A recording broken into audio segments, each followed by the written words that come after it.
Ladies and gentlemen, let's get ready to rumble!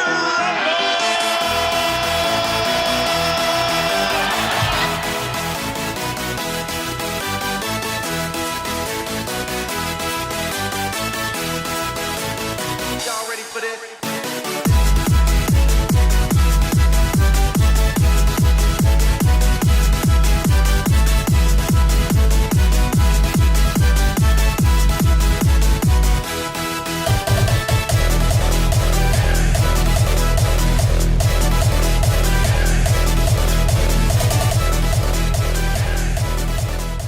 To another episode of Average Jocks podcast. This week we welcome Ken Campbell. Ken, welcome to the show. Thanks for joining us. Well, thanks for having me, guys. So for those of you that may not have been avid readers growing up, like myself, Ken used to be a senior writer for the Hockey News and a beat reporter for the Toronto Maple Leafs.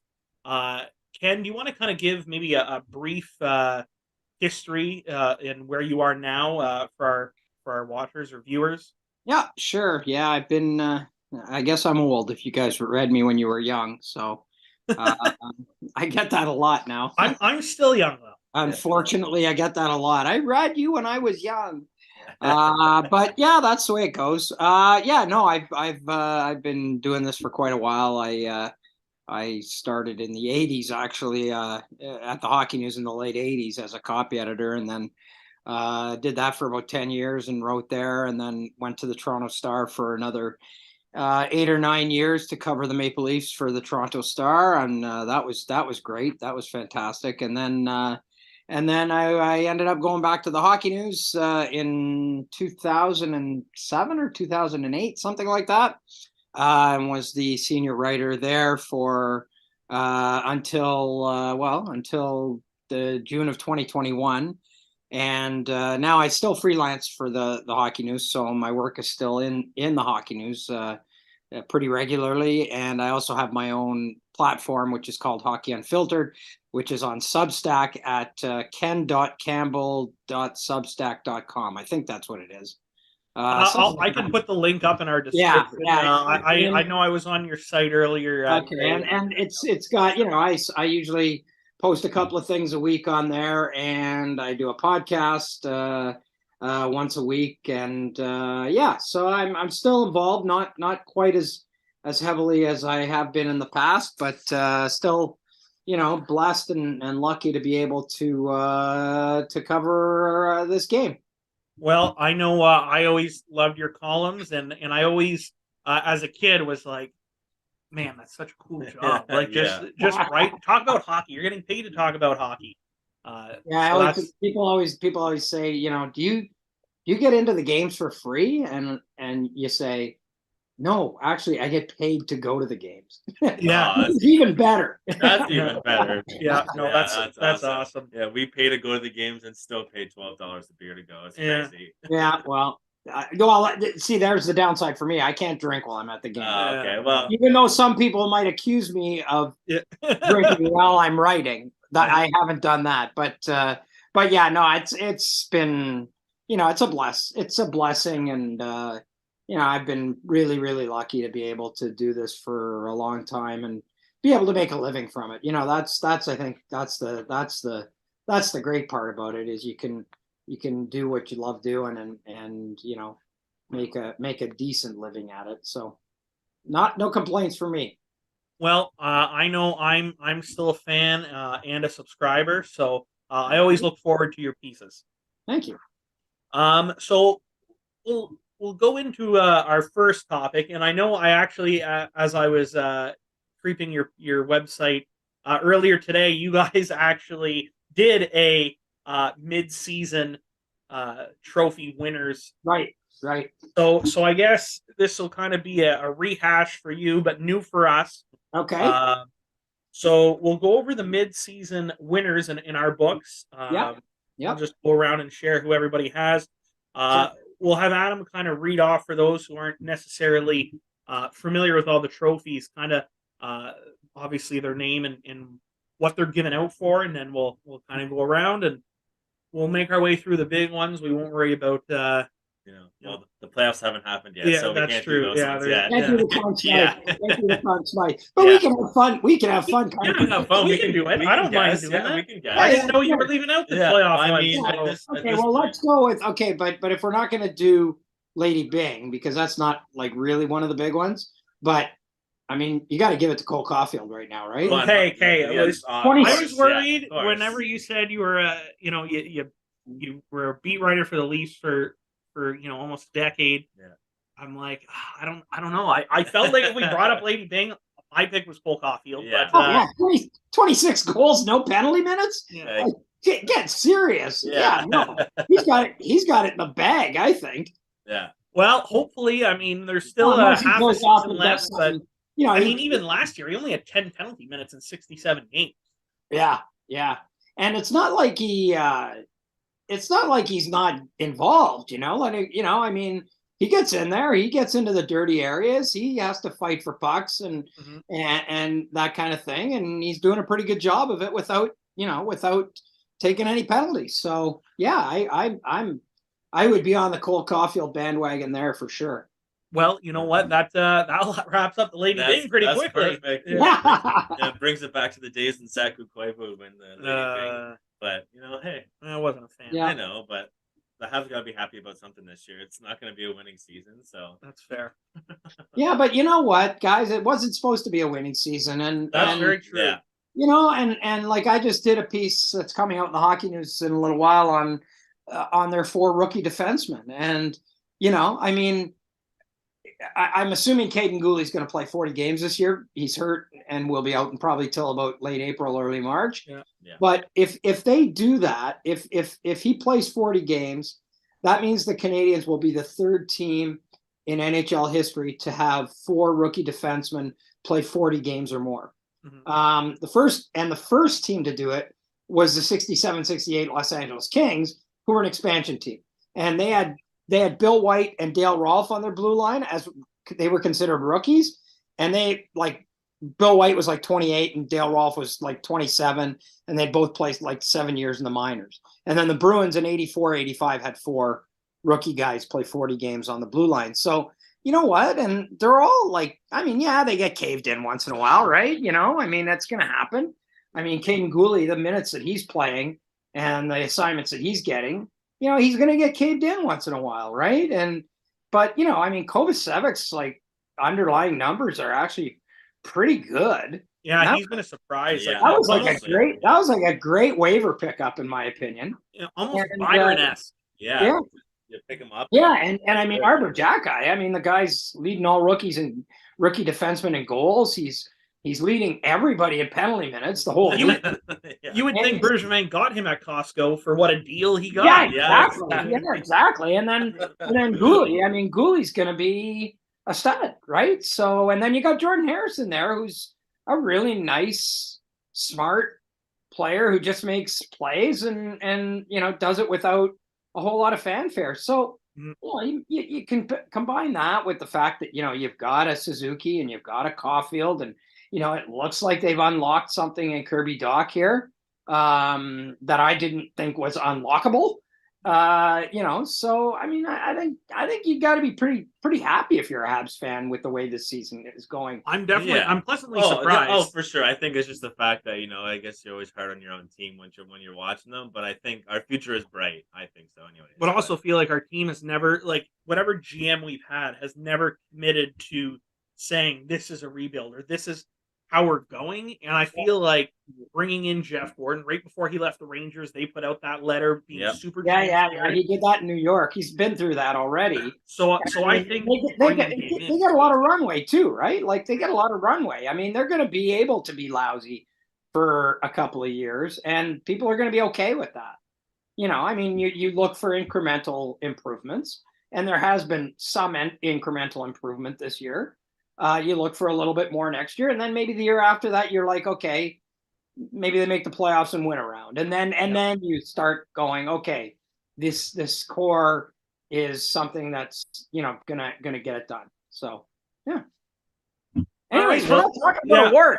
Yeah. All that from the Lady Bing. Yeah. All right. What trophy are we doing? All right. Well, we'll start with Hart Memorial Trophy, which is awarded to the player that's been most valuable for their team so far. I mean, I don't. He's ahead, what, 17, 20 points, something like that, ahead the second place. It has to be Connor McDavid. I mean, it's Yeah, definitely it does, and I agree with you, but like he's got fewer than half his points are at even strength, eh?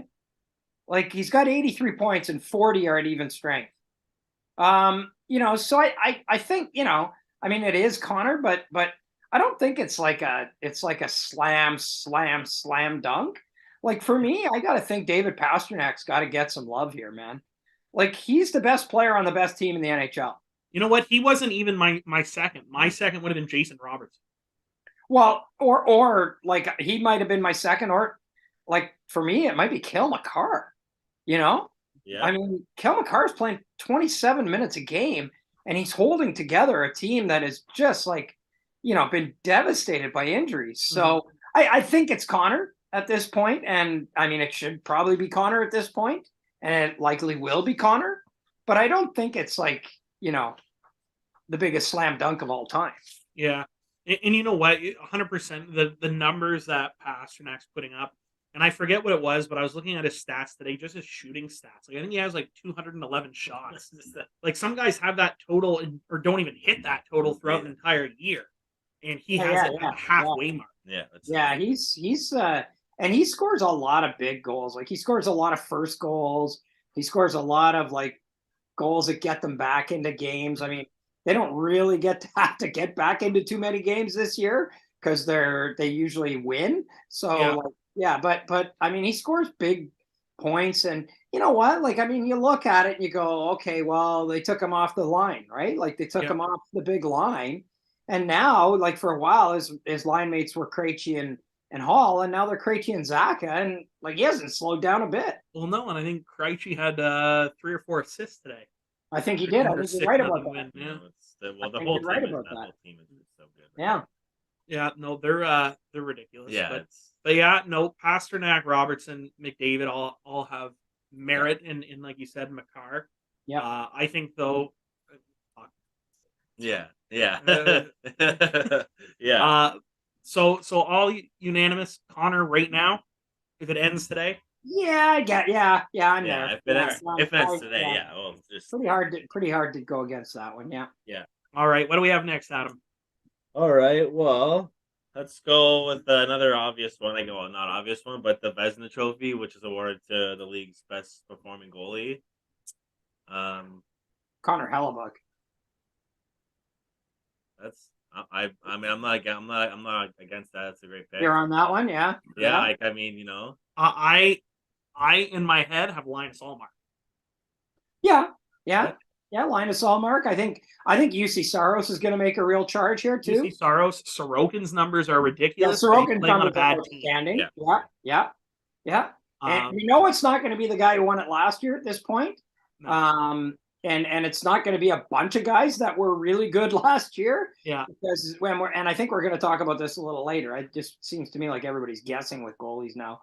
But yeah, I mean, I think any one of those guys, but to me, Hellebuyck is they are so overachieving and they rely on him so heavily that for me, I mean, he's the guy. But Linus Ullmark is a pretty good choice too. Yeah.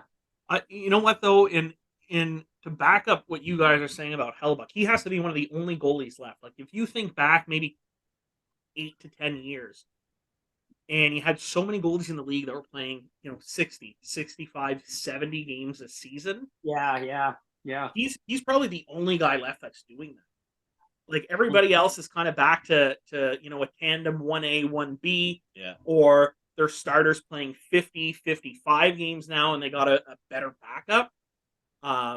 He's, I think, the only guy that's still cranking out 60, 65, games, 70. Yeah.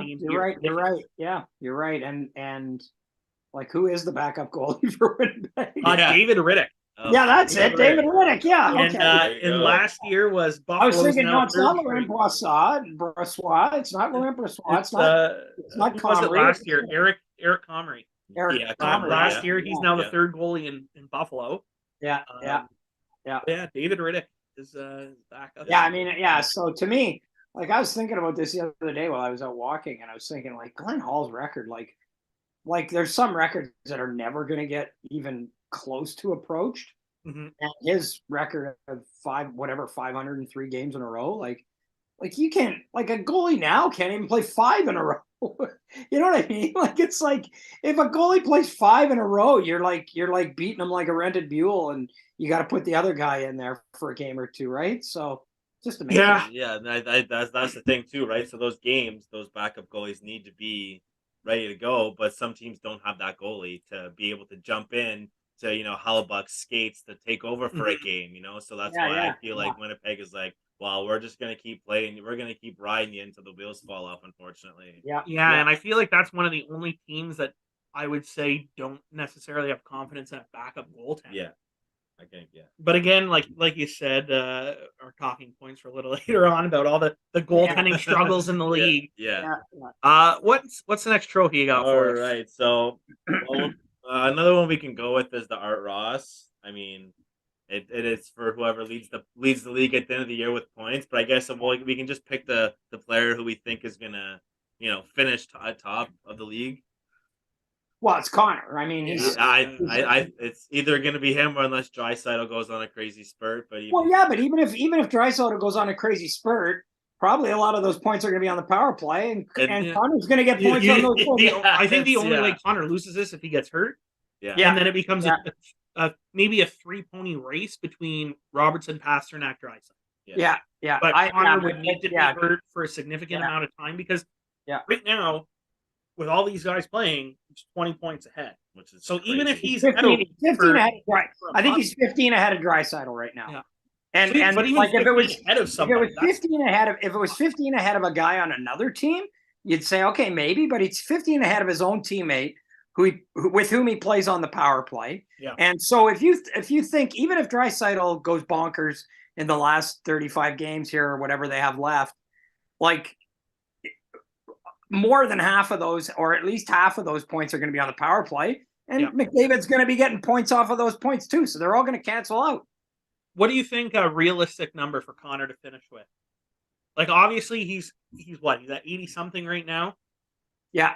Yeah. Like he would be a point a game player if he missed the rest of the year. Yeah.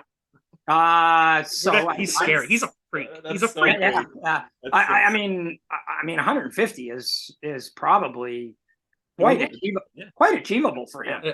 And it's like in those Edmonton games, those games don't finish 2-1 or like 1-0. Those Edmonton games sometimes Yeah, because usually they got 6-5. Speaking of goalies, yeah, they got to outscore their goaltending most of the time. exactly. Yeah. And it's been like that for a few years where they're like, well, we'll find a goalie that can make the saves, and Connor will just score get 5 goals. It's other than a great mustache, Stuart Skinner's not bringing much to the table. Yeah, I mean, he's better than what they've had in the last few years. He hasn't been too bad. Stuart Skinner's actually hasn't been too bad. I think he's been basically average, which is kind of what Edmonton needs.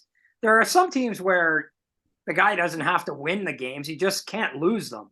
And too many times they've had a guy in there who's lost them games, and you know who that guy is. He's coming around. I mean, the last couple of games he's played a lot better, but I got to see a better body of work from that guy before I start believing that he's turned it around. Yeah, no, they're again goaltending woes a little bit later on. It's not just them; it's everyone around the league, right? So, the next one we can go with is the Calder, which is given the player his first year, the rookie of the year, rookie of the year, yeah. Well, it's too bad Kuzmenko is not eligible for this award because I think he'd be right there with the guy who I think is going to win, which is Matty Beniers. Yeah, okay. And I mean, Matty Beniers is playing top line minutes. I mean, and I mean, he gets to play with Eberle and McCann, and that's all good, but he's proven he can play with those guys, and he's getting all the tough assignments, right? He is. Like he's not getting shielded. He's getting scoring big goals. He's not getting Wyatt Johnson minutes, right? Like Wyatt Johnson is not getting the toughest minutes in Dallas, and he's been good, but I mean, Matty Beniers has 18 goals. He's probably going to end up with he's probably going to close in on 30. Yeah, you would think somewhere in the 25 to 30 range. and he's been good, and he's been a part of the reason why the Seattle Kraken have had such a resurgence this year. So for me, it's Beniers.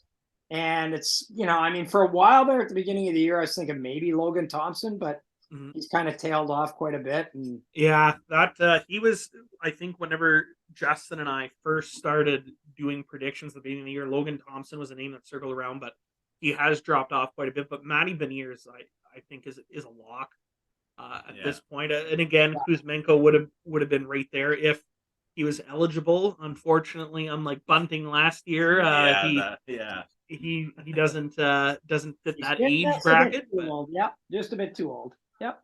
Yeah. Anybody else you have, or you also have Beniers? No, I'm okay with that. Every time we that's the name that comes up, right? It's exactly how it is. Next one we can go with would be the Ted Lindsay, the MVP. I guess halfway through we can call who's the halfway point MVP. I mean, again, for the sake of not saying Connor a third and fourth time, this is a bit of a broken record. He's got it. And that's the thing with all these awards. It just comes back around to Connor. It's gonna. I mean, if it's not Connor, I think you said it earlier. It has to be Pasta at this point. Just how dominant he's been. But again, I mean, well, if it's not Connor McDavid, then we know that everybody in the league hates Connor McDavid. Yeah. I mean, you know what I mean? I just can't see it not being him. Yeah. It's tough. And maybe, things will change if Austin Matthews or Connor Bedard come in and give him a run for his money. But I think it's a lot. Yeah, for the next couple of years, he's got a few of these awards locked up. If he stays healthy and plays the game that he's playing, I think for the next couple of years, he can have a lot of these awards locked up. No questions. Yeah. All right, so next one we can go with would we can guess halfway point coach of the year, the Jack Adams. I'm on the Dave Haxtell bandwagon, guys. I'm on the Dave Haxtell bandwagon. I mean, there's the Jim Montgomery vote. That would have been my pick. That's a good one too, because I mean, nobody thought that the Bruins were going to do what they've done. They were supposed to. This was supposed to be, the year that they regressed, and it's not been that. They just don't lose to anybody ever, except for Seattle the other night. Yeah. Their first home loss was to Seattle and Martin Jones. That just doesn't make any sense to me. But hey, you know what? Martin Jones, I have him in fantasy hockey. He picked me up 18 points last week. So I am now on the Martin Jones fan. Well, yeah, I would be a little worried about. I don't know. But I keep thinking, when's he going to falter? And he hasn't this year. He's been good. But like Adam said, with the Oilers having shootout games, it's pretty much the same. I'll look at my thing. End of the first period, 5-4 Seattle Kraken versus the LA Kings. What the hell's going on here? Final score 11-12. Yeah, Seattle was it Chicago that they were beaten 6-0 after the first period? Yeah. So, anyways, these aren't your older brothers, Seattle Kraken. They're definitely a different group. I think they've unlocked a lot of things. I mean, they've had some good acquisitions, but I think Dave Haxtell's done a really, really good job. And Jim Montgomery, I certainly wouldn't. We don't vote. The writers don't vote on that one. So if there was one knock I can give Jim Montgomery, it's the sweater vest. I think he has to lose the sweater vest. It just reminds me of this European coaching where you see them all sweater vests and the pins and I don't know, it just bothers me when I see him. I don't know if it's just super cold at 80 yards. No style points for the Adams Award. Yeah, no style points. No, definitely not. In Boston too. Yeah, you gotta. I don't know what's happening there. Yeah. And you know what?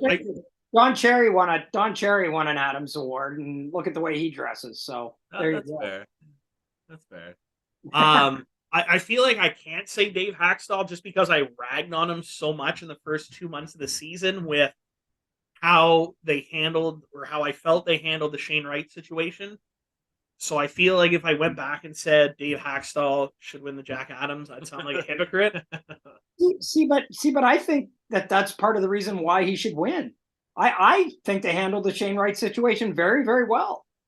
I actually do, and I know that a lot of people will disagree with me, but the kid's 18. He's, I mean, it's a man's league. It's a man's league. Rock Martin said it when Jason Spezza was a rookie. He's a boy playing in a man's league, and you know what? He didn't make them demonstrably better. You look at a guy like Matty Beniers, who's a year older than Shane Wright, or 1 or 2 years older than Shane Wright, and look what he's doing, right? And to me, Shane Wright, he was in and out of the lineup. He practiced with the NHL team. He soaked all that in. Went to the minors, did real well. Went to the World Juniors and did decently well. Like, he was okay. Like, he wasn't spectacular, but he was very good. And now he's in junior hockey, and I think in 3 games he has 6 points. And he's on a team that might go to the Memorial Cup. So you know what? He comes back next year, and I think he's way more ready to play in the NHL than he would have been this year. And who knows what, if he had played irregularly and not had success and got exposed and, that kind of thing, like what that would have done for his confidence. Mm-hmm. But I don't think the Seattle Kraken have put Shane Wright on the road to ruin by any stretch of the imagination. No, I don't think so either. I think, I think it just, again, it's like this year with Bedard. It's just his name was up in the draft, and then he was supposed to go first. I ended up going a couple picks later, and I think just like you said, I don't think they dealt with it properly, in my opinion, because they let Shane Wright just develop a bit more. But he'll come back next year, like you said, and I think he'll be great next year. To me, dealing with Shane Wright perfectly would have been sending him back to junior after a couple of games. That was my kind of stick, is making him a healthy scratch. His parents flew out to the game. Yeah. Like, grandparents as well flew out. They scratch him knowing that his family's there. They started the season off kind of rocky, so it was almost like, what do you do? Like, what's the harm in playing this guy? Yeah. So his grandparents flew out to see, I don't know. I just feel like it's almost the same thing that they did to Brock Besser in Vancouver, scratching him on Hockey Fights Cancer Night when his dad just died of cancer. I don't know. It just kind of rubbed me the wrong way. And it was not to put all the blame on Dave Haxtell. These conversations probably happened with Ron Francis as well, and his agent, and Shane himself. Yeah. But I don't know. I just feel like early on, that's what really bugged me. I would have liked to have seen, you played 5 games, like you said, boy playing in a men's league. Yeah. Head back down to wherever. But again, whatever. We're not privy to the dressing room conversations, but no, exactly. Yeah, I just feel like a hypocrite if I said Dave Haxtell, so I can't do it. So even though I don't want to vote for sweater vest, I'm going to Jim Montgomery. Okay. Yeah. All right. Fair enough. Yeah. Fair enough. Are you going with one of those 2 options? Yeah. This one really, like I said, yeah, I'm okay with that. Yeah. All right. Let's see here. Let's go with the James Norris, which is given to the best defenseman. So this one's tough. Yeah. You have the guy who's carrying his team, or you have the guy who's putting up stupid offensive numbers on a bad team. Yeah. And Erik Karlsson had 2 points today. Yeah. I don't know when you're posting this, but we're recording it on Monday. Erik Karlsson had 2 points today, and he has more points this season now, at this point of this season, than he's had the past 2 seasons combined. Mm-hmm. He leads the league in even strength points at 41. Leads the league, not all defensemen, the league in even strength points. So I mean, he's, and he's playing 25 minutes a game. He's playing the hard minutes, but for me, I don't know. It's still Cale Makar. But how often do you see the trophy go to somebody who's not leading points as a defenseman? Not always, but yeah. No, I know. I get that. Another name that definitely deserves to be out there having a great season is Roman Josi again. He's really picked it up. Yeah, Josh Morrissey there for a while was looking pretty good. I feel like any of those 4, I would be okay giving that trophy to. Mm-hmm. If I have to say right now who I think it's going to, I think it's going to Erik Karlsson, especially if he can keep up this pace. That's the thing. If he can keep up the pace, I think it's the first year in how many years Carlson, is back to, we'll say, his old self when he was before. Pre Matt Cook cut to the Achilles. So well, he's playing the way he played in 2017 in the playoffs. Yeah, exactly. Like, that's what he's doing. That's the impact he's having on the games. And I mean, speaking of which, we don't even know where he's going to be finishing the season this year. Yeah. I even read today, who was it that tweeted it out? But just saying that now San Jose's kind of backing off that and weighing options to keep him. I would still trade him just based on the rest of the team, but like, interesting. Is this trade even doable in the season? Like, I feel like it's going to be massive. Yeah, and it's going to have to be 3 teams, and 2 teams are going to have to take on some salary, and it's going to have to be one of those crazy big things where a bunch of prospects move, and yeah. Before we move on, do you have a favorite? Do you have a location you think Erik Karlsson would go to if you were a betting man? Oh man, I haven't even really thought of it. I don't know. Everybody goes to New York, don't they? Don't all the big guys go to New York? Isn't that where they all end up? Do they have the cap space though? I don't think so. Does anybody? Like he said, like Trouba, Fox, Shesterkin, like nobody has the cap space. Panarin. I mean, imagine they reunited him with Brent Burns in Carolina. That defense would be insane. Like Dylan they would struggle cap. What's Kotkaniemi's value right now? Like, take on his salary with it's a lot. I think a lot of these trades this year will be teams are gonna have to eat up cap space because, like you said, no one's got the cap space for anything. Well, they're all gonna have to use LTIR, and they're gonna have to, this one you're gonna have to really be creative. The only thing is like Edmonton doesn't need a puck moving defenseman. No, Toronto doesn't need a puck moving defenseman.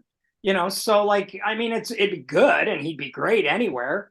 But you look at teams that might need like a guy that really moves the puck.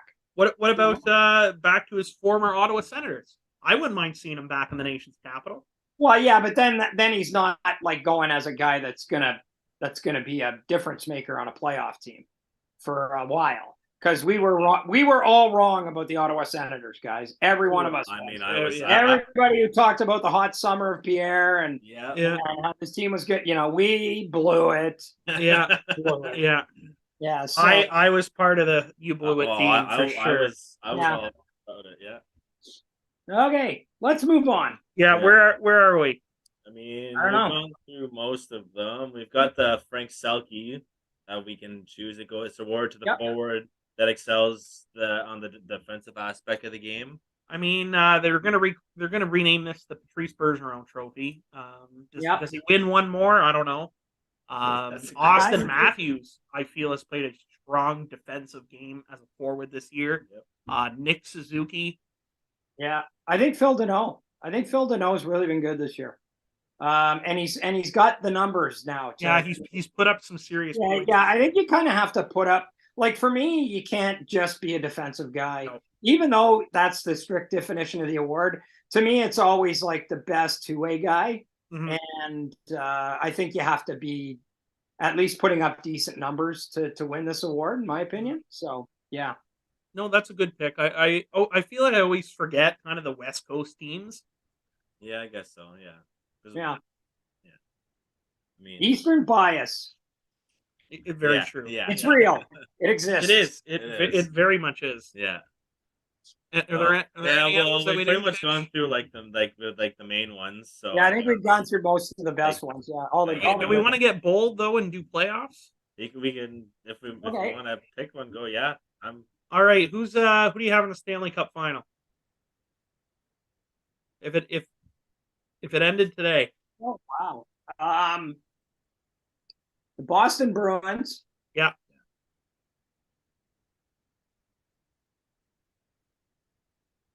And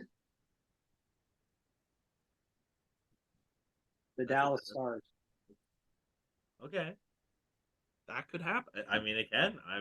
You know what? That's not the pick that expecting to hear, but now that you say it, So I want to hear your two. I mean, Boston, and like as a Habs fan, I hate to say it, but Boston's definitely going to be in there. They're just so strong right now. Like you can't the team they're just toying with teams out there. Like it's just not fair. Those two top lines are just so dominant, and the second team.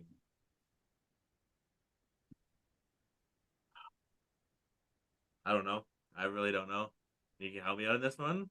Well, my takes are bold. I am not putting Boston there. I think Boston's going to get upset. I have Carolina. Okay. And originally at the beginning of the year, I said Carolina, Calgary. I don't think Calgary's making it based on what they're doing. They would have to have a serious second half turnaround for them to get there. But I'm actually going to keep it in Canada, and I'm going to say a replay of the 2006 finals, Carolina and Edmonton. Okay. I think McDavid and Draisaitl are going to will that team's way to the Stanley Cup final. I think Well, they willed it. Connor is sick of losing there. He's just going to turn it on. Like again, they can do it. Those are the two guys. Yeah, I just feel like you have to have an NHL defense core to win, and I just don't feel like they have an NHL caliber defense core. They definitely don't. They definitely don't. That's why I made sure to say bold. It was a bold take. Yeah. And to me too, like the Oilers feast on the power play. Like they feast on the power play like I feast on Mandarin when I go. You know what I mean? They feast on it, and hey, they don't call penalties in the playoffs. So yeah. I mean, I think with their raw talent, though, if Connor McDavid wants to go end to end and score a goal, he can go to end. Oh, yeah. Yeah, absolutely. I agree. Yeah. That's other than. We didn't pick our Stanley Cup win. Yeah. So Dallas Stars, Boston Bruins. Ken, who's winning and in how many games? Tampa Bay Lightning in 7. You picked Boston, and I know but I'm spreading it out. I'm okay. I'm hedging my bets. I'm spreading it out a little bit. All right. Tampa's Boston. Tampa's done it before. Yeah. They've been there before. They've been there. They've done that. They've seen everything. So, anyways. So you've heard it here first. Boston and Dallas in the final, with Tampa Bay winning in 7. Tampa Bay winning the Stanley Cup. Yeah. All right. I'm just going to stick between my two teams. I think the Carolina Hurricanes win it. And I'm going to go in 6. Okay. I mean, I didn't pick a second team, so I'm just going to take the Boston and Dallas, but I think I'm going to take Boston in 5. Okay. In your Conn Smythe winner.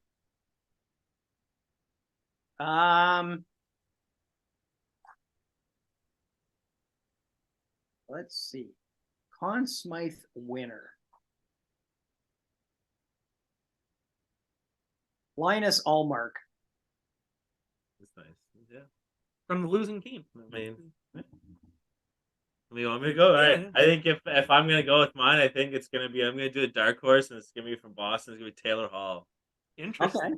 Just because he's got that talent to turn it on, and like when playoff time comes, Boston's gonna need him to step it up and make those big moves. Like it's I hear you. And he's proven they can do it years before. So pull me up the Carolina goalie's name. It's gonna be I butcher this every week. Piotr. Oh yeah, the Piotr guy. Yeah. Piotr. I'm gonna leave you hanging here. Yeah. Sorry, man. My search. We need to hire a third guy just to. There you go. Piotr Kochetkov. Yeah. Say that 3 times. Yeah. I mean, he can't speak English, so I don't feel bad that I can't say the Russian name. That's okay. That's fair. Yeah, I think he wins it. I think he'll steal a series. Yeah. Okay. But I also said the same thing about Alex Nedeljkovic, and now he's on waivers. Now he's on waivers. Yeah, exactly. That's a surprise to me, but it is not a surprise that he's on waivers. It's a surprise how all of this has turned out. Yeah, it's been a carousel. Which I mean, we might as well just go into the goalie woes. We've talked enough about it so far tonight. But I mean, every team, other than probably UC Saros in Nashville, Hellebuck in Winnipeg, and maybe the Boston duo of The Swain and Boston. Allmark have really had up and down seasons, which is surprising because we're used to Jacob Markstrom being lights out. Right. Excuse me, Andrei Vasilevsky lights out. Igor Shesterkin lights out. Yeah. Ilya Sorokin lights out. And it's not been that case. No, like last year, 9 guys got votes for the Vezina Trophy. The GMs vote on it, so it's a fairly small. It's obviously a very small pool. Yeah.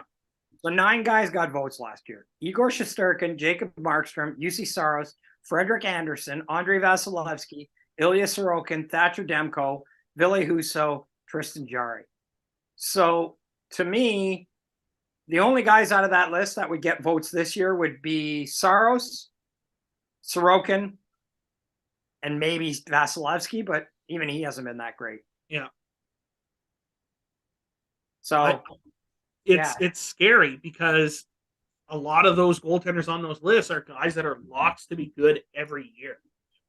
And it's just been so inconsistent. And just talking from a fantasy draft perspective where I get to be my own general manager, it's tough to hold on to some of these guys and be like, kind of wait it out because you don't know when it's coming. Like, I have Jake Ottinger, I have Marc-Andre Fleury, Martin Jones, who's probably been my best goaltender. And I shit on him at the beginning of the year when I'm like, the Seattle Kraken are not going to make the playoffs. Right now, their starting goaltender is Martin Jones. Yeah. Well, or Philip Grubauer. I mean, at the time Grubauer was hurt, he was starting injured. Yeah. But it's the most volatile position in the game right now. Like it really is. Like, and I really do feel like people are guessing sometimes. Like you just don't know from one year to the next. I feel like Kevin Cheveldayoff and David Poile are the only 2 general managers in the league who can put their head on the pillow at night and go, yeah, I don't have to worry about my goaltending. You know? I mean, like, I just feel like they're the only 2 that can do that and say, yeah, like I really don't have to worry about my goaltending. Yeah, and Nashville has that Askarov that's just in the wing. He played his first NHL game against Montreal United and lost. Yeah. But played great. He played phenomenal. First period, he took 20 shots his first NHL period and let 1 goal in. Yeah. But again, do you think it's the goaltending thing? Do you think it's because of the game is becoming so fast that goalies can't keep up, or do you think it's just like you said, like it's kind of a guessing game from year to year for some teams? Well, it is, and it is definitely a guessing game. So why is it a guessing game? Why do guys? Yeah.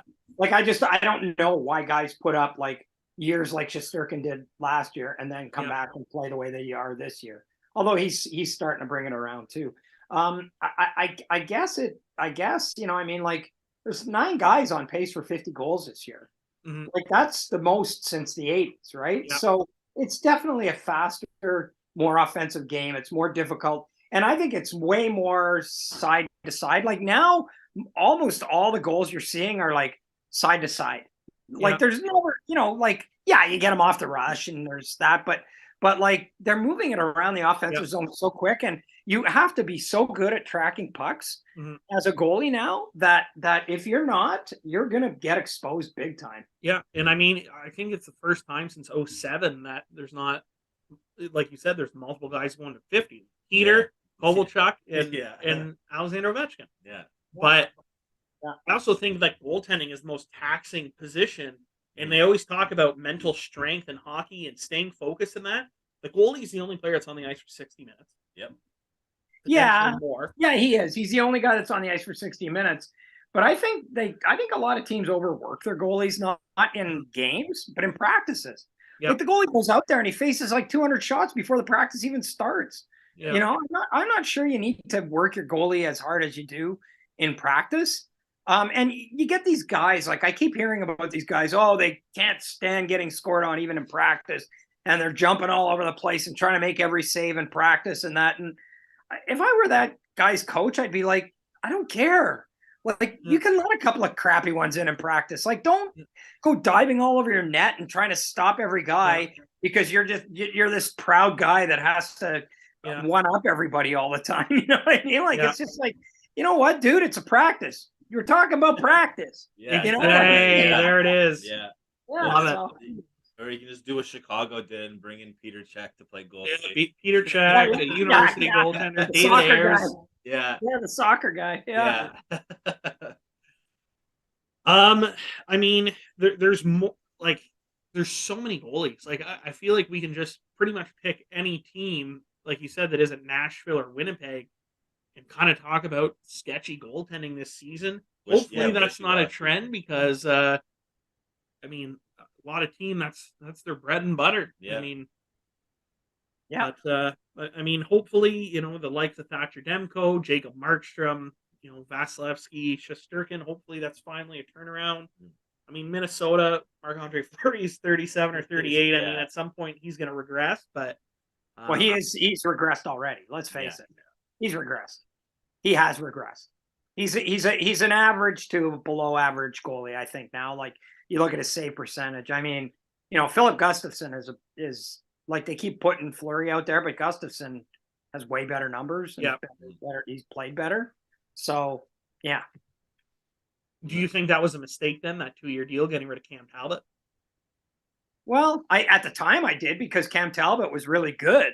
Yeah. And even Cam Talbot, like, this year hasn't been great, No, I mean, I don't think it's an egregious thing, but I would be definitely playing Gustafsson more than they do.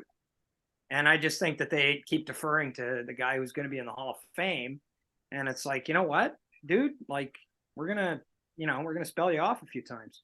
And that's like another thing, there's some teams that have some of these goalies, like you said, like Fleury, and they have someone that can play, that's the backup. But like you said, Hall of Fame name, are these teams holding on to that, being who he was before when they picked him up? Like, I think that could just be me. I mean, him accepting a trade to the Minnesota Wild and signing a contract extension. Is there something that he agreed to that said, like, hey, I got to play X amount, like, for me to stay? Yeah, but even if he did, it wouldn't be in his contract, because they can't put things like that in a contract. But even if it were, a verbal, guys sign as free agents all the time, and they say, yeah, you're going to be playing the first power play, and you're going to be doing this and going to be doing that, and next thing you know, the guy's in the minors. So yeah, I mean, I don't think, I just think it's happened to me, kind of a deference thing, to the guy who's in the Hall of Fame. And I mean, he's played 10 more games than Gustafsson, and Gustafsson's been demonstrably better. Like, he's just been demonstrably better. So, yeah, we'll see. We'll move on. We'll talk the Bedard lottery. Yeah. So, I mean, my Montreal Canadiens keep losing a little bit more. They keep dropping. They don't help themselves when they beat Nashville and the Islanders, though. Yeah, I don't know what they're doing. Those are games they have to lose. Those are games they got to lose those games. Yeah. They're not frustrating. Yeah, he's not going. They're not going down that far, I don't think. No, I mean, I would be happy to be somewhere around, the 4 mark. Have a shot at maybe Leo Carlson. They always say, it's not rigged. It's not rigged. It's not rigged. It's not, because it's not. It's not. I have such a hard time seeing any team other than, like, one of Bettman's babies being, like, the Arizona Coyotes or the Columbus Blue Jackets winning this. Well, but right now, if you have the lottery now, Columbus should win. They're in last place. Yeah. Arizona's in third last place. Yeah. Like, if you wanted, like if you wanted to put an argument against it being rigged, like, do you think if the NHL had any say over this whatsoever and could rig it, that they would have put Connor McDavid in Edmonton? Very true. It doesn't make any sense. It doesn't make any sense. No, it's not rigged. It's never been rigged. It's like, I rag on the NHL all the time, and anytime I rag on them, it's for usually incompetence, not for a lack of integrity. Like, even with referees, I think referees, I'm very vocal, critical of referees, but not their integrity. Like, it was like the old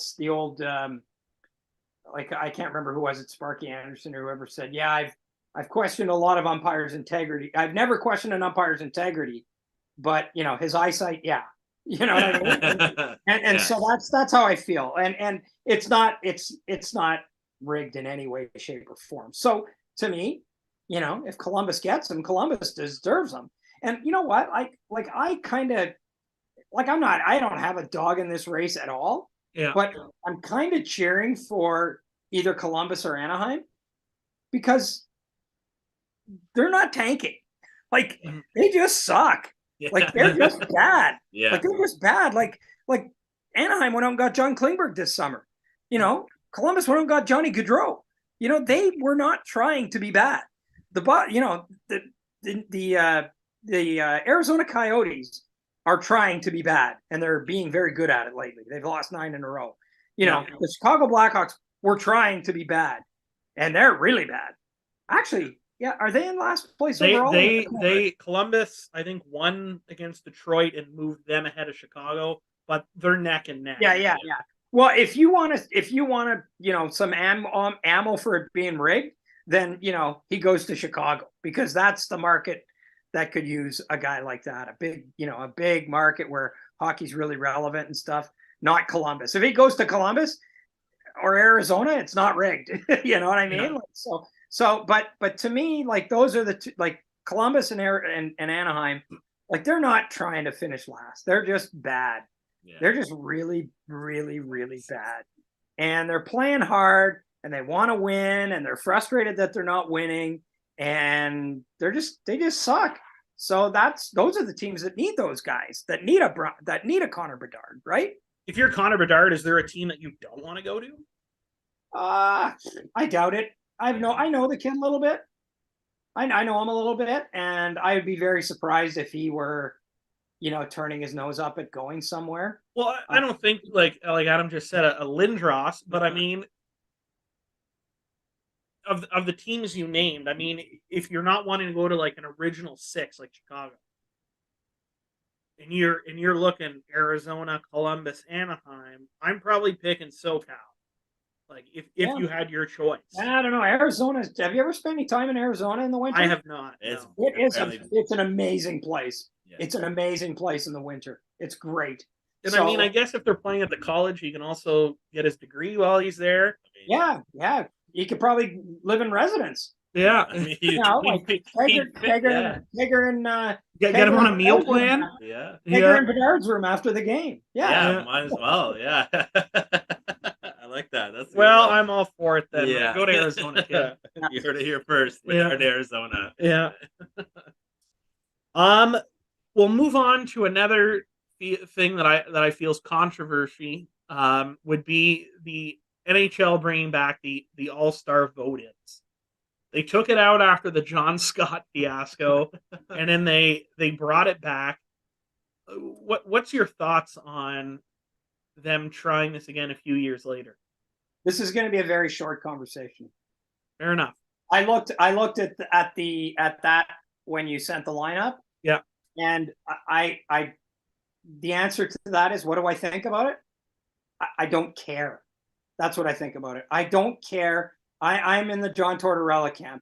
I don't care about the All-Star game. I don't follow it. I don't get worried about who goes in it or not. I don't watch it. I don't pay any attention to it. I think it's a joke. And it's. Do you think it adds to the mockery though of it? Having these vote-ins and being, it's not like, I remember back in the day they had the vote-in, but they gave you a drop-down of like maybe 20 names you can pick from. No, but John Scott was write-in. He was a write-in. No, but that's what I'm saying. This is way back when. But now, but the John Scott one was a write-in, and now it's back to being a write-in where people can make a mockery of it and say, "Hey, we're sending." See, I'm following this so little. Like now, it's a Twitter thing, right? Like they vote on Twitter hashtags. So, anyways, I'm sorry, guys, but I just can't.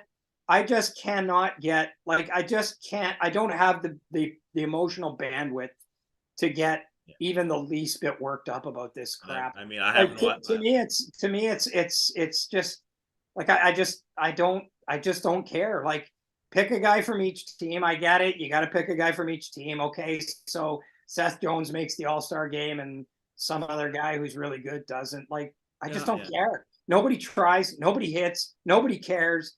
It's the ultimate spectacle for the place that it's in. Yeah. Like I've been to a lot of them. And you know what? I've probably the last 5 or 6, I haven't watched one. Like I've been there covering the thing, and I haven't watched 1 second of the skills competition or 1 second of any of the games. Like I just hate it so much. Mm-hmm. And to me, like it's a big deal for, like when it was in Nashville. It's a real big deal there. That was good. Like people got into it. And a couple of years ago, it was somewhere where it was like Tampa or something. I can't remember. I forget them 5 minutes after they end. But like it's a big deal for the local thing. And like it's kind of cool for their fan base. But for everybody else, it's a massive waste of time. Yeah. I feel the same way. I never watched it. I haven't watched it in years. Like, honestly. Since it's been East and West full teams, or I think maybe the last one I watched was that the picking one Duffy was talking about last week with Phil Kessel being taken last. And again, but that was a whole joke where they picked Phil last and everyone was laughing about it. So again, add to the mockery. What did that do? Well, what did they expect, though? Yeah. What did they expect? Yeah, exactly. Somebody was going to get picked last. Yeah. Somebody was going to get picked last. And it was going to so suck for whoever that person was. Yeah. Like somebody was getting picked last. Hey, man. So what do you do? Like, I just think they needed to cut it out. Or my pitch last week to Duffy was do it almost like what baseball does and just have more of a celebrity game. Like I think I tuned into the baseball celebrity one to watch Bryan Cranston. Rip apart a numb. Yeah. Than I did. Maybe I watched like the home run derby. I mean, yeah, but like it's. I think this year, like the Pro Bowl is going to be a flag football game. Yeah, it's like they're not even trying anymore. No, I'm not. Yeah, I'm not even worried about that. It's like, that angered me as a big football fan. That angered me that they're gonna put a flag football. I understand, I get it. Guys are not because the guys don't take it seriously. Nobody hits. Nobody wants to get hurt. And nobody wants to get hurt. It's just like in hockey. No one's gonna skate hard. No one's gonna do this and do that. It's and so if it's a flag football game, like why even have offensive linemen there? Like it should just be like steamboats, right? Like we used to play. Yeah, 1 steamboat, 2 steamboat, 3 steamboat. He has like 5 steamboats to throw the ball, and if he doesn't throw it, you can try and grab his flag or something like it. Yeah. I think it's Anyways, the less said about the All-Star game, the better, in my opinion. Yeah. I'm sorry, guys, but hey, that's exactly. You share our sentiment. I just don't have the emotional bandwidth to even care about it. Yeah. Yeah, I think it's a waste of time. Me too. I'm cool with the skills competition just because it gets, like you said, the locals in, but to have the 3-on-3 tournament, they end up doing such stupid stuff half the time. It doesn't work, and like I remember, like there was one. What was it? Like they were stick handling around stuff and passing over that, and it was like, holy shit! I feel like we're entering day 3 of this competition. Yeah. Like it was like, this is the worst. Well, there's so many people competing in each thing now, and it's just like you can't keep up. Yeah. I don't care. Like because you said everybody has to. Everybody cares about accuracy. Everybody, well, not cares, but like the big things are the accuracy, the slap shot, and the skate. Those are it, right? Yeah. Finish it there. Don't do all this great, but again, I think it's just the entertainment aspect. It's good for the locals. Sell it to the kids. The kids love it. That's again, I'm fed up with it. I haven't even watched it yet, and I'm already sick. I'm already over the All-Star game, but it's not even here yet. Okay. Just Harbor Jack eye get in and knock somebody's lights out. He'll blow somebody up in 3-on-3. Yeah. We'll move on. We'll talk about your Leafs, and we'll wrap up with the hat. Why are you thinking they're my Leafs? Like, because I covered them? I feel if you're going to commit a decade to being a beat reporter, you have to like them to some extent, right? No.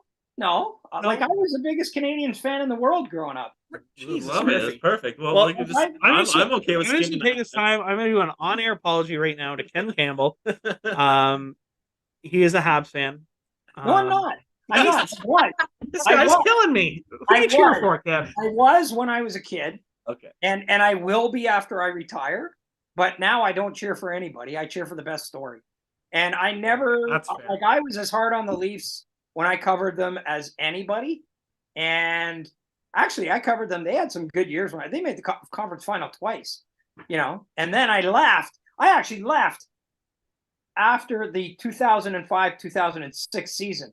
So they haven't won a playoff round since then. So I think I have something to do with that. You and JR. You and Jeremy Roenick have a threesome, yeah. Exactly. He blew it. He got blown up, then went and scored that overtime goal. Yeah. Won the series, and they haven't done diddly since. Yeah.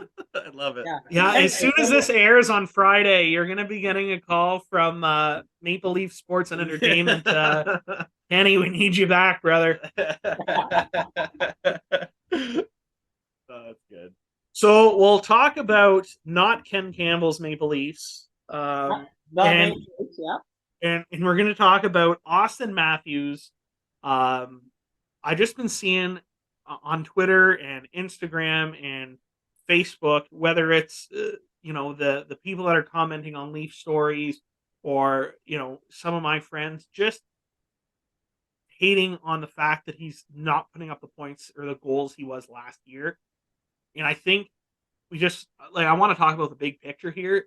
I feel he is still putting up solid points, but he is such a more well-rounded player this season than in any other season that he's played. Yeah, I think you could make that argument, and I think he's hurt. I think he's got some injuries that he's not letting on. And I mean, how many guys would kill to have a lousy season and get 40 goals? Yeah, I mean me. And I mean, Alex Ovechkin had a 32-goal season, right? Yeah. He's had bad years too. And I mean, I'm not going to break down his everything that he does well and does poorly or whatever, but I just know that there are, a lot of players, like probably 95% of them, that would give their left nut to have a bad season like he's having, as the best season. He still scores. He's still got a lethal shot. He's still, dangerous out there all the time. For me, again, this is another one where it might be a short conversation because, I mean, everything is in this market, or I'm not going to call it this market in Toronto. Yeah. Market is going to be judged on the playoffs. And, you know what? Like if he scores 37 goals this year and they go to the conference final, it's great. If he scores, if he goes bonkers in the last half and scores 57 goals this year and they lose in the first round again, it doesn't matter, right? So everything is in the prism of the playoffs and whether or not they win a round. Like everybody talks about them being a Stanley Cup contender, and they are. I mean, they are. They're good. They're a good team. Like they might have the best one, like some of the best regular seasons of their history last year and this year. They're a good team. They are a Stanley Cup contender, but let's win a round first, So I know people have mentioned that, Austin himself has mentioned that he's focusing on his defensive game. Do you think it is him focusing on his defensive game, or do you think it's an injury, or maybe a little bit of column A, a little bit of column B? I think it's more injury related. I mean, Sheldon Keefe alluded it to it the other day when he missed that game. He's been dealing with something for a while. I mean, I think it's more that than it is defensive play. But I mean, he has gotten better defensively. I know you had him as a Selke finalist. I wouldn't go that far, but he's been better. He still has lapses, I think, and there are times when he's pretty clueless defensively sometimes, but for the most part, he's been better, and he's not putting up the goals, but I think I wouldn't be surprised if he comes back and scores 65 goals next year again. Wouldn't be the least bit surprised. So if you're Leafs management, and you know that your best player has been nursing an injury for X amount of time, would you not, I feel like it's safe to say the Leafs are going to make playoffs. Would you not want him to address that injury now and sit out and miss that time now instead of like we mentioned earlier, the whistles kind of get put away in the playoffs, and you're going to take, let's say it's a wrist injury or an ankle injury, you're getting a bit of a hard slash to the ankles, and that's not getting called. Yeah, I would rather that be taken care of now. Yeah, I agree, 100%. Yeah, I agree with you. I think there's a lot of talk about load management. I think there is load management. There should be load management in hockey, but I think it's more in-game load management than And like basketball, where you sit a couple. Like basketball, where they just sit out games, right? Yeah. Like I think it's more like you don't want them playing, 23 minutes a game. You don't need them killing penalties. You don't need to have them out there every other shift. That kind of thing. But yeah, I mean, I bet that if it's, like if they, I mean, the Leafs have, say what you want about the Toronto Maple Leafs, and you can say a lot of things about them, but they have some of the best off ice resources in the world, in sports. They have more money to throw at that kind of stuff than most other organizations do. So if Austin Matthews were really hurt and it were really like going to hamper him and hamper the team, he wouldn't be playing. Yeah. So I would trust that they have a good sort of feel for that. And I mean, some years you're just going better than others. And I think maybe this is one of those years where maybe he's not going to be going as well as he was last year. And that's okay. I mean, they're destined to finish second or third in their division.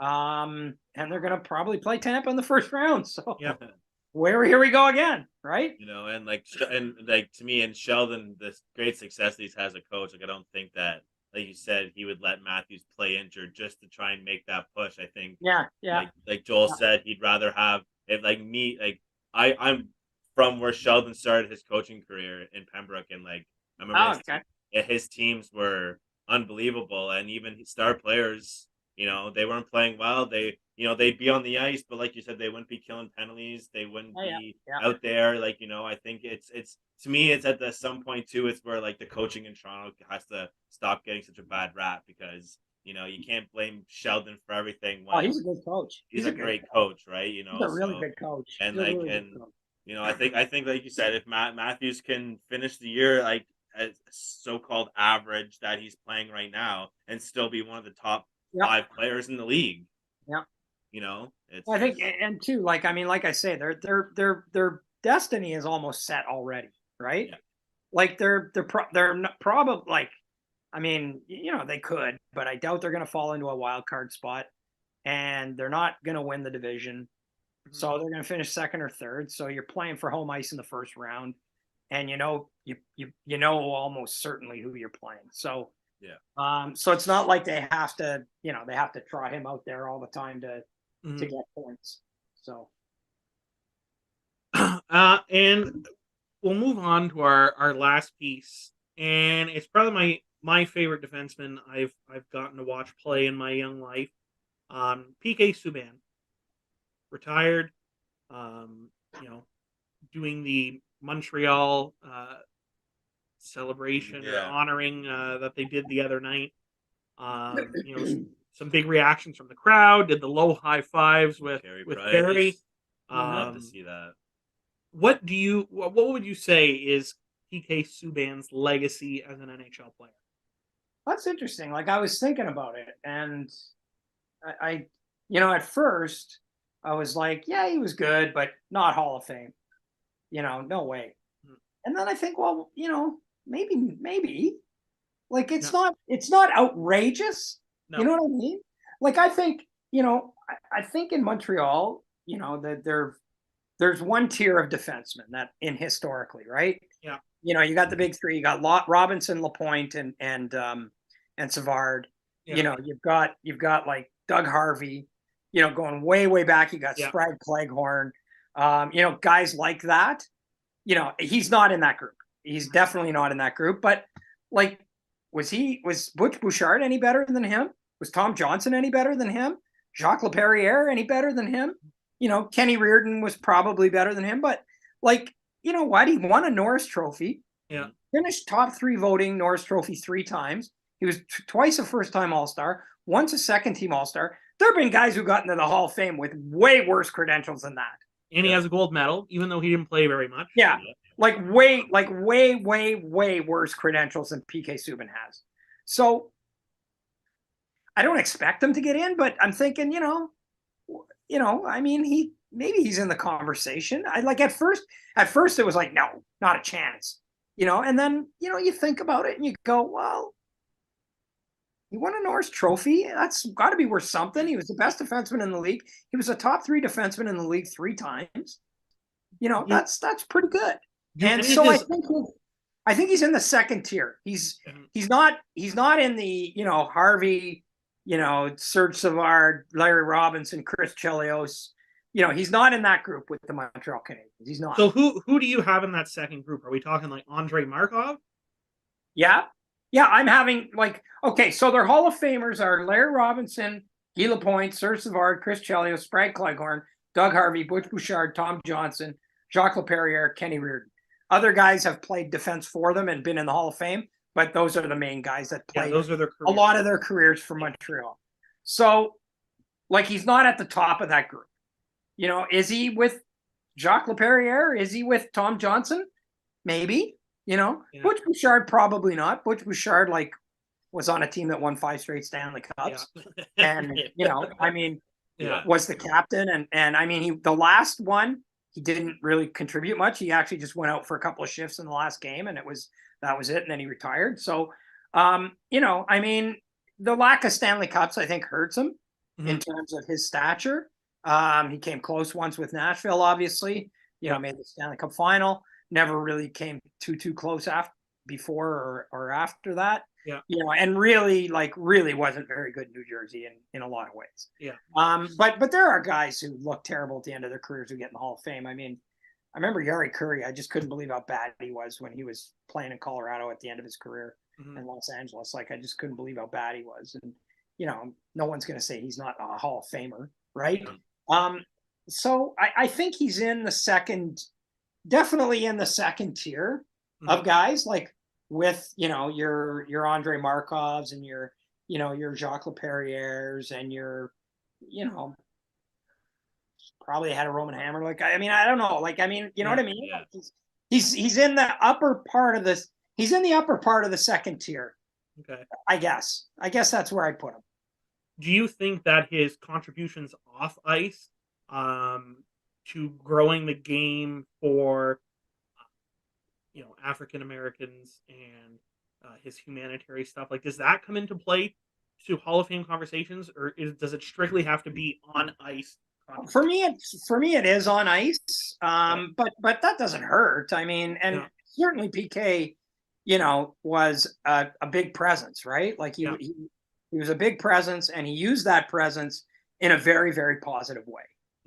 Both in terms of, bringing issues to the forefront, like cultural hockey issues to the forefront, and, setting up a foundation that, goes to the Montreal Children's Hospital.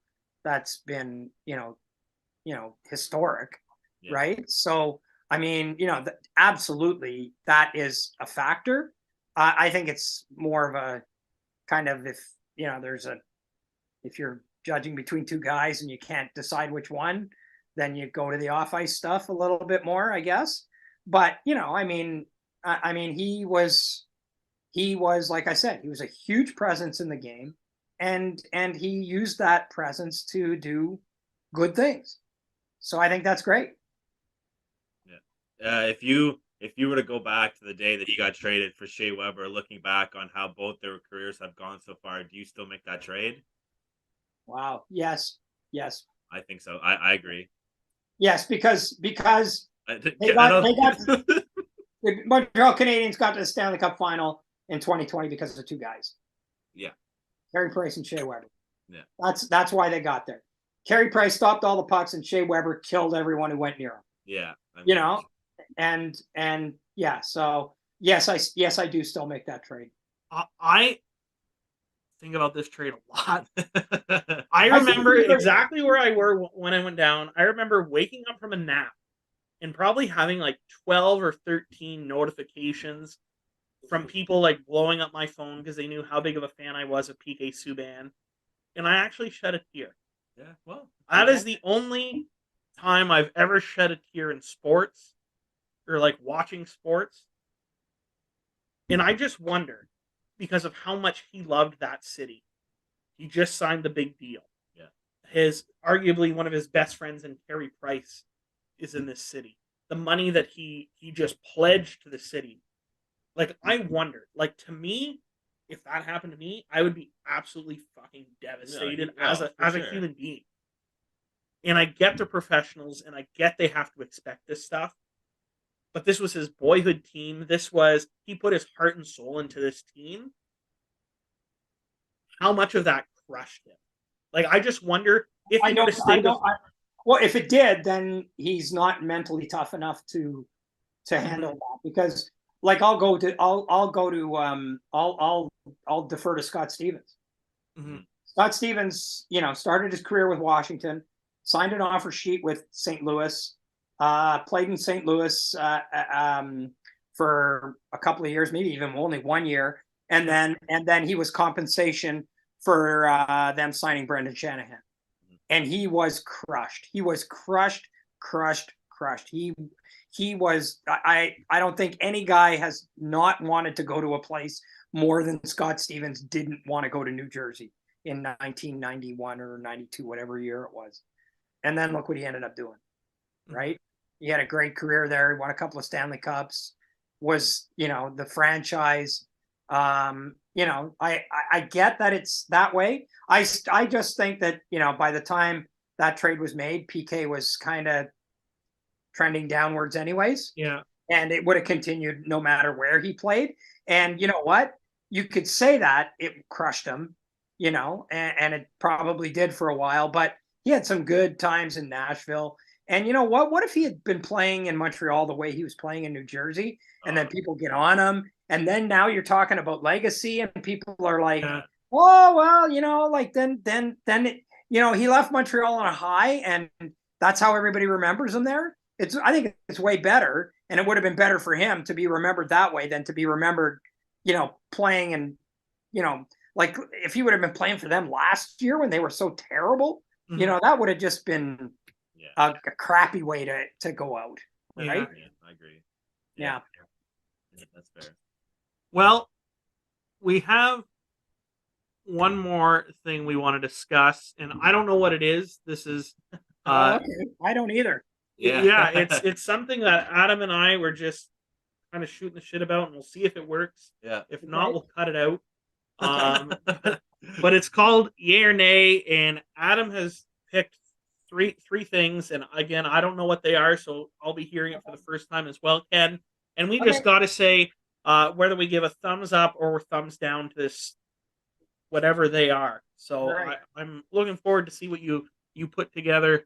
I mean, you know how hard it is to figure out questions that you can go like yay or nay to without having a two-part question. But I think I got the somewhat good question. Okay.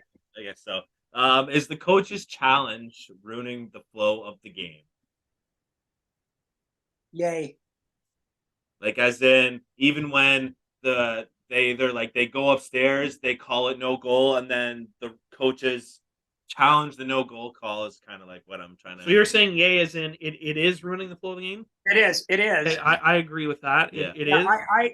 I think it's ruining the game. I mean, you want to get the calls right, but that doesn't mean you're not ruining the flow of the game. You're getting the calls right.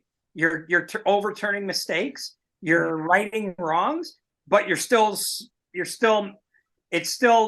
like messes with the flow of the game. And I there's no either you're going to live with that with the flow of the game being compromised and getting it right, or you're just going to live with human error. One or the other. I would rather live with human error. I agree. I would rather live with human error. Yeah. Like if I'm the Calgary Flames, like it's like they lost the Stanley Cup.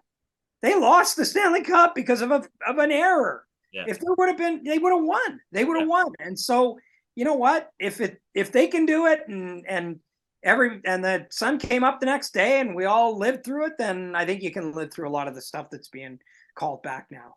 Yeah. I'm okay with it, but I would I agree it ruins the flow of the game, but I'm okay with keeping the challenges, but doing like they have in soccer, where it's not like a coach or a player challenge. It's the guys in Toronto or wherever the hell you want to call, if they're even going to have in-house people reviewing stuff in real time. And unless it actually, a goal crossed the line and they didn't see it and they flag like, hey, this was a goal, or vice versa. Yeah.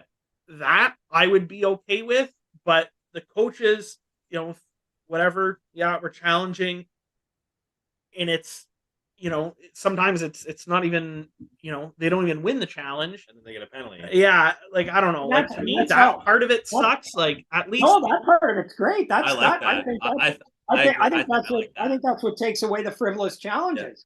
Yeah, you because I saw it last night in a game. There was a goal that might have been challenged, and it was like, no, they didn't challenge it because they were already down a goal.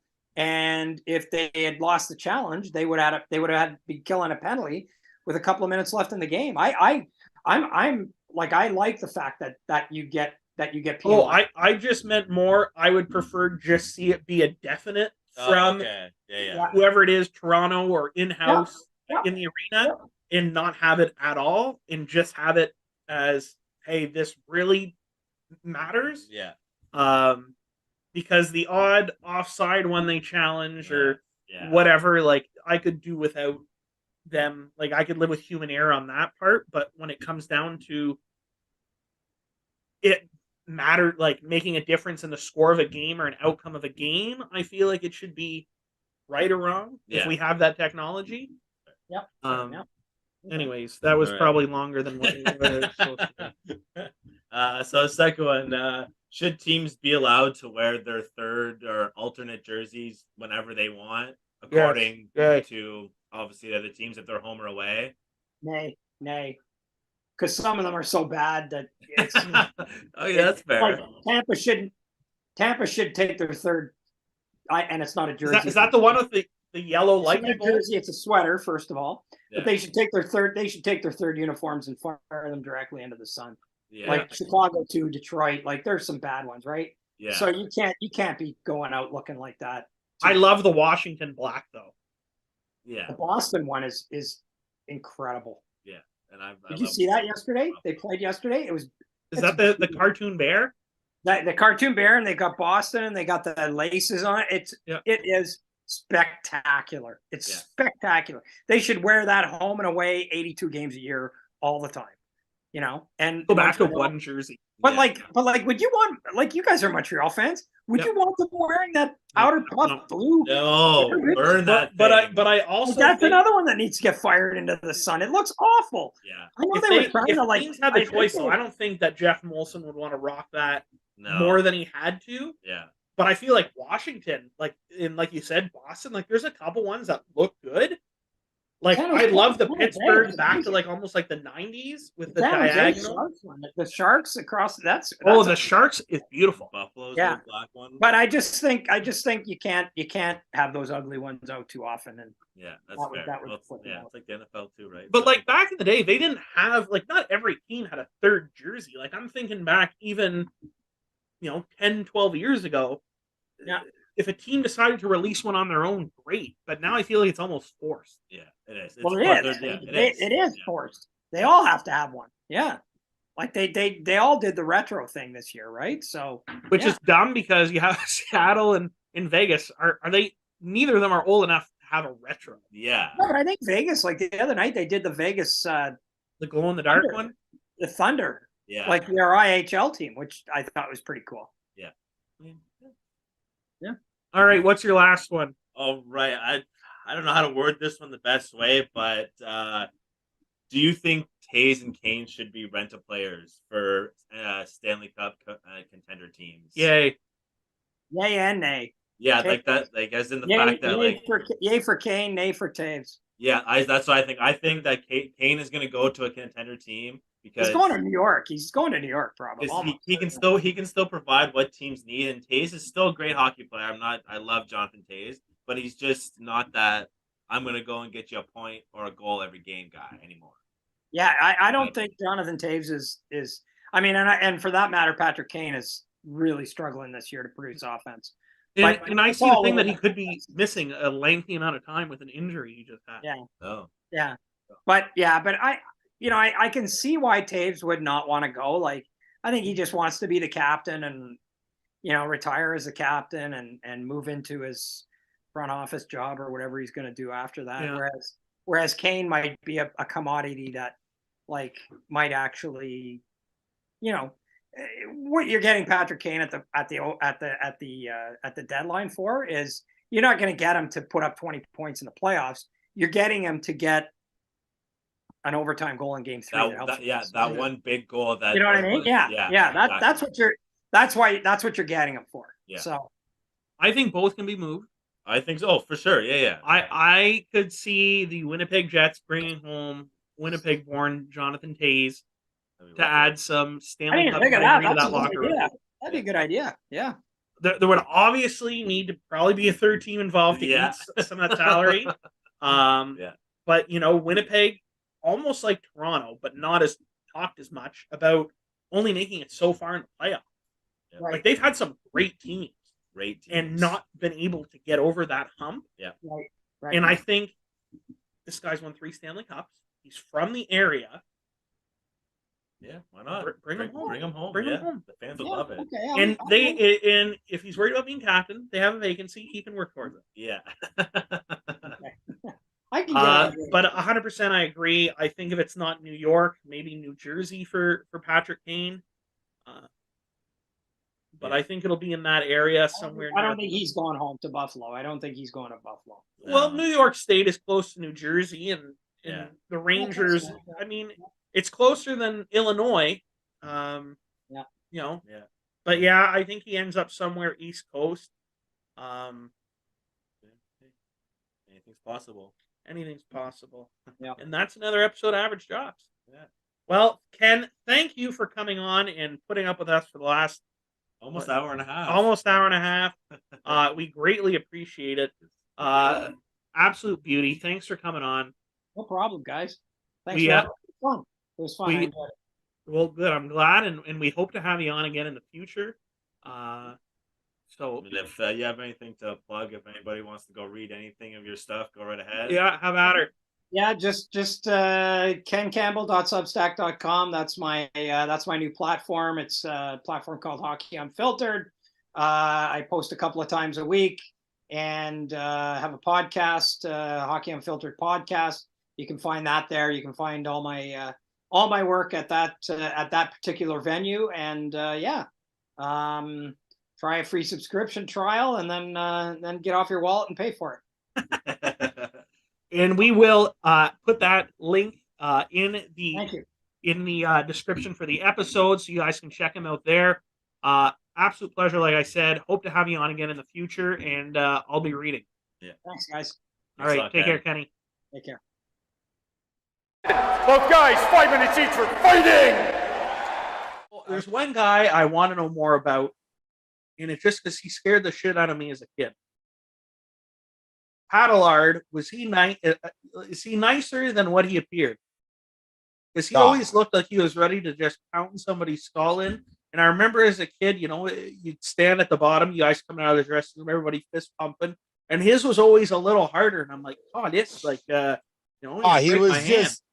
he was probably just game face on, but Corey might know him more than myself. But for the experience I had with Pat, man, that guy was money. That guy was, he had a heart on him. Like, he wasn't the most talented guy, but he was ready to go to war like 24/7.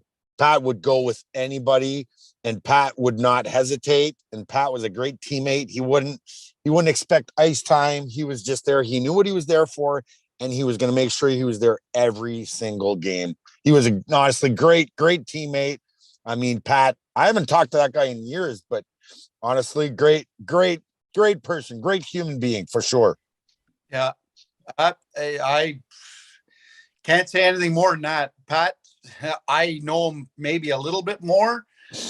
Pat would get to the rink at the same time. I was kind of meticulous. I get to the rink at like 4:30, 7 o'clock warm up. I don't know why, just the way I was. And Pat was right behind me. It could be, Joel, that you got the big fist pump was because back then they had this, do you remember, Paul, the red, thick liquid syrup that was like Red Bull, but poured like No, I couldn't take shit before a game. As much as I was hyperactive, I couldn't take nothing before a game. I don't know. So he had like these Oh, bottles yeah? of syrup and then added water to it. And I'm like, like, So is this like a pre-workout? yeah, you're gonna like Oh, wow. one shift in the first, maybe a shift in the second. Like your heart's gonna fucking come out of your chest. Like, like goes, oh, don't worry about it. But he was always there for the team. Like whatever they needed him to do, Pat was going to do. There Oh, was yeah, for sure. that. And I don't think I've ever seen anybody happier scoring a goal. I think he scored one goal all that year. And I remember he did like a couple laps around the rink. Like it was like almost that scene in Hockey Night in Canada when Theo Fleury's sliding on his knees and going nuts. That's the vibe I got from him. Oh yeah, Pat was the teammate for sure, man. Because I'd played against him for years in the North American League and the Senior League, and so when we played together there, that was the first time we played together on the same team. And he was, I mean, just from first practice on, we were like, he was your best friend. The guy was awesome. The guy was, and it was from the heart. It meant it was authentic, right? Like he was happy to see it, but not phony happy. Like not, hey, what's up, bud? Or not like some of the guys. This guy was actually really happy. He'd come into the rink and he had his 20 best friends in front of him. And that's why the way he did his job, right? That's the way I felt it. But no, for sure. Pat was the ultimate teammate for sure. So just like thinking of other just crazy stuff that I don't think you would see in any other league. And this involves Pat, but I remember, and I forget the team you guys are playing, but you'll know the goalie. He just finished fighting. And I think it was 2 fights and you're kicked out of the game or something. So he just had his second fight. He gets kicked out. It must have been the second period because you guys were at the other end. And he's skating towards the Cornwall dressing room. And, you're getting on almost in dressing room's almost in like the corner. So he's skating by the opposing team's goaltender. And I don't know what this goalie said to him, but he just charges the goaltender. I can't remember what goalie that was. That was David Plouffe. Oh, Plouffe, he was with and then before. And then 2 weeks later, Plouffe gets traded to Cornwall. That's right. Oh yeah, Plouffe was playing for Pirate de Soulanges, I think. Yes. Was he Corey before he got traded, right? Yeah, he with Lyon and Patrick Roy. Marty Roy. Yes. Yeah. We picked all 3 of them up when they closed. Didn't they close the team or? Yeah. Because we were down to 14. Jean Pierre, Louisville, and then us. That's right. Yeah. Yeah, Jean Pierre Saguenay.